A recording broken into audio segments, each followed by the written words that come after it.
নমস্কাৰ, মোৰ ইউটিউব চেনেললৈ আপোনালোক সকলোকে স্বাগতম জনালোঁ। আজি মই আপোনালোকৰ বাবে লৈ আহিছোঁ আছাম পুলিচৰ এবি ইউবিৰ বাবে কেইটামান অতি গুৰুত্বপূৰ্ণ কুৱেশ্যন। আহক দেৰি নকৰি সেই প্ৰশ্নকেইটা আমি চাওঁ। প্ৰশ্ন নম্বৰ 1, শ্ৰীমন্ত শংকৰদেৱৰ জন্ম কিমান খ্ৰীষ্টাব্দত হৈছিল? অপশ্যনসমূহৰ ভিতৰত উত্তৰটো হৈছে অপশ্যন নম্বৰ এ 1449 খ্ৰীষ্টাব্দত। কুৱেশ্যন নম্বৰ 2, অসমৰ সৰ্ববৃহৎ কফি উৎপাদনকাৰী বাগিচা ক'ত আছে? অপশ্যনসমূহৰ ভিতৰত উত্তৰটো হৈছে অপশ্যন নম্বৰ খ গুজৰাট।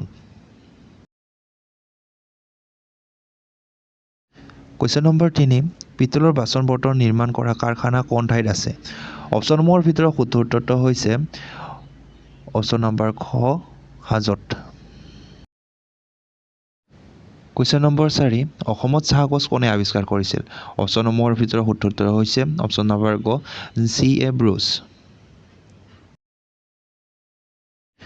প্ৰশ্ন নম্বৰ 4, অসমৰ মোকামত প্ৰথম কয়লা খনি স্থাপন হোৱা চনটো কিমান? অপশ্যনসমূহৰ ভিতৰত উত্তৰটো হৈছে অপশ্যন নম্বৰ এ 1865 চনত। প্ৰশ্ন নম্বৰ 6, অসমৰ কোনখন জিলা নুমলীগড় তেল শোধনাগাৰ অৱস্থিত? অপশ্যনসমূহৰ ভিতৰত আমাৰ শুদ্ধ উত্তৰটো হৈছে অপশ্যন নম্বৰ খ গোলাঘাট। পৰৱৰ্তী প্ৰশ্নলৈ আমি আগবাঢ়িছোঁ। প্ৰশ্ন নম্বৰ 7, অসমৰ সৰ্বপ্ৰথম কেতিয়া জাহাজ চলিবলৈ লয়? অপশ্যনসমূহৰ ভিতৰত আমাৰ শুদ্ধ উত্তৰটো হৈছে অপশ্যন নম্বৰ ক 1849 চনত। প্ৰশ্ন নম্বৰ 8, অসমৰ সৰ্বপ্ৰথম কেতিয়া ৰেল সেৱা আৰম্ভ হৈছিল? অপশ্যনসমূহৰ ভিতৰত আমাৰ শুদ্ধ উত্তৰটো হৈছে অপশ্যন নম্বৰ গ 1884। প্ৰশ্ন নম্বৰ 9, বঙাইগাঁও তেল শোধনাগাৰ কেতিয়া স্থাপিত হয়? অপশ্যনসমূহৰ ভিতৰত আমাৰ শুদ্ধ উত্তৰটো হৈছে অপশ্যন নম্বৰ খ 1962 চনত। প্ৰশ্ন নম্বৰ 10, বিশ্বৰ দ্বিতীয় তেল শোধনাগাৰ অসমৰ কোন ঠাইত আছে? অপশ্যনসমূহৰ ভিতৰত শুদ্ধ উত্তৰটো হ'ল অপশ্যন নম্বৰ খ ডিগবৈ। পৰৱৰ্তী প্ৰশ্নলৈ আহিছোঁ। প্ৰশ্ন নম্বৰ 11, অসমৰ প্ৰধান নদীখনৰ নাম কি?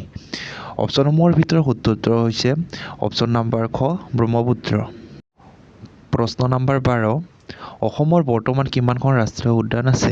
অপশ্যনসমূহৰ ভিতৰত শুদ্ধ উত্তৰটো হৈছে খ 7খন।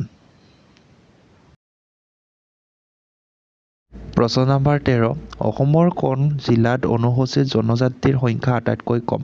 অপশ্যনসমূহৰ ভিতৰত শুদ্ধ উত্তৰটো হৈছে অপশ্যন নম্বৰ খ হাইলাকান্দি।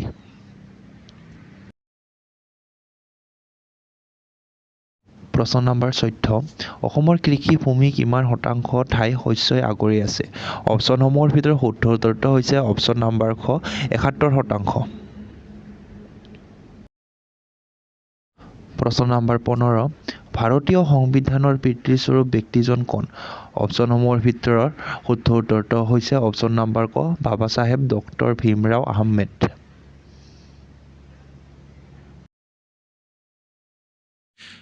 প্ৰশ্ন নম্বৰ 16লৈ আগবাঢ়িছোঁ। ৰাষ্ট্ৰপতি নিৰ্বাচিত প্ৰাৰ্থী হিচাপে কেইজন সদস্য লোকসভালৈ মনোনীত হ'ব পাৰে? অপশ্যনসমূহৰ ভিতৰত শুদ্ধ উত্তৰটো হৈছে অপশ্যন নম্বৰ গ 12জন।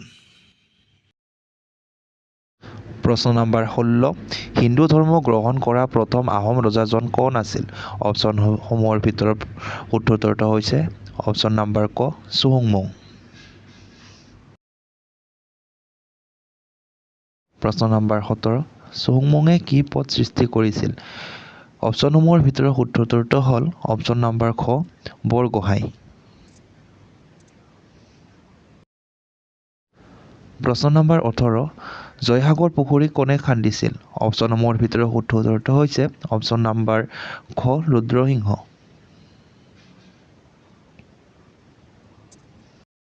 প্ৰশ্ন নম্বৰ 19, দৰং দেশৰ কোনে শাসন কৰিছিল? অপশ্যনসমূহৰ ভিতৰত শুদ্ধ উত্তৰটো হ'ল অপশ্যন নম্বৰ খ দৰঙী ৰজা। প্ৰশ্ন নম্বৰ 20, অসমৰ নৱবৈষ্ণৱ ধৰ্ম কোনে প্ৰচাৰ কৰিছিল? অপশ্যনসমূহৰ ভিতৰত শুদ্ধ উত্তৰটো হ'ল অপশ্যন নম্বৰ ক শংকৰদেৱ। প্ৰশ্ন নম্বৰ 21, অংকীয়া ভাওনা কোনে ৰচনা কৰিছিল? অপশ্যনসমূহৰ ভিতৰত শুদ্ধ উত্তৰটো হৈছে অপশ্যন নম্বৰ ক শংকৰদেৱ।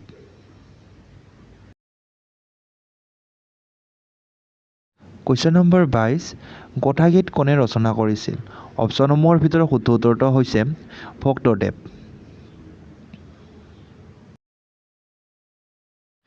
কুৱেশ্যন নম্বৰ 23 শংকৰদেৱৰ জন্ম ক'ত হৈছিল অপশ্যনসমূহৰ ভিতৰত শুদ্ধ উত্তৰটো হৈছে অপশ্যন নম্বৰ খ আলিপুখুৰীত প্ৰশ্ন নম্বৰ 24 মাধৱদেৱৰ জন্ম কিমান চনত হৈছিল অপশ্যনসমূহৰ ভিতৰত শুদ্ধ উত্তৰটো হৈছে অপশ্যন নম্বৰ ক 1489 খ্ৰীষ্টাব্দত আপোনালোকে এই প্ৰশ্নসমূহৰ ভিতৰত কেইটা পাৰিলে তলৰ কমেণ্ট বক্সত জনাই দিব